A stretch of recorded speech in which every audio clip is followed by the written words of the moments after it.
સવારમાં આ કસ્ટમરે તો મગજની નસ ખેંચી લીધી। હું દીપલ શાહ માતંગી મોબાઈલમાંથી સ્વાગત છે તમારું આપણા મિની વ્લોગમાં। તો સવારે આપણે જલ્દીથી દુકાને પહોંચી ગયા। આપણી પાસે એક આવ્યો તો આ વિવોનો મોબાઈલ, જેની અંદર એક સાઈડમાં ટચ નહોતું વર્ક કરતો, એટલે આપણે સીધો આમાં ડિસ્પ્લે ચેન્જ કરવાની છે। આપણે જલ્દીથી ડિસ્પ્લે ટેસ્ટ કરી લીધી અને લગાડીને ચેક કરી લીધી। તમે બ્રાઇટનેસ ને ટચ ક્વોલિટી જોઈ શકો છો। આપણે ફિનિશિંગ બી તમને બતાવી દઉં, આપણી ડિસ્પ્લે કઈ રીતની ફિટિંગ છે।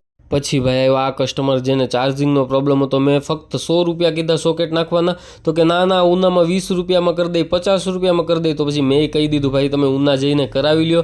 હવે મારી જગ્યાએ તમે હોય તો મારે આ ભાઈને શું કહેવું જોઈએ, તમે મને કોમેન્ટ કરીને કહી દો કે મારા ભાઈને શું કહેવું જોઈએ। છે કે આ વનપ્લસનો મોબાઈલ આવ્યો જેમાં ડિસ્પ્લે લગાવવાની હતી, તો આપણે જલ્દીથી મોબાઈલ ખોલી અને રાખી દીધો સાઈડમાં। આની ડિસ્પ્લે આપણે કાલ ફિટ કરશું અને આપણે કેમેરામાં બી પન્ની લગાડી દીધી એટલે કેમેરામાં ડસ્ટ ના જાય। પછી એક આઈટેલનો મોબાઈલ આવ્યો જેની અંદર ચાર્જિંગનો પ્રોબ્લેમ હતો। આપણે જલ્દીથી ખોલી અને સોકેટ ફિટ કરવા લાગ્યા।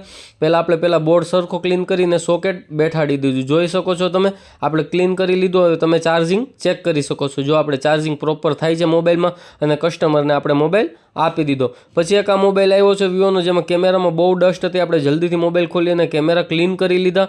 સાથે આપણે બોર્ડની અંદર જે હતું એમાં બી આપણે ધૂળ હતી એ બી ક્લીન કરી લીધી। તમે જોઈ શકો છો કેમેરા એકદમ ક્લીન થઈ ગયા છે।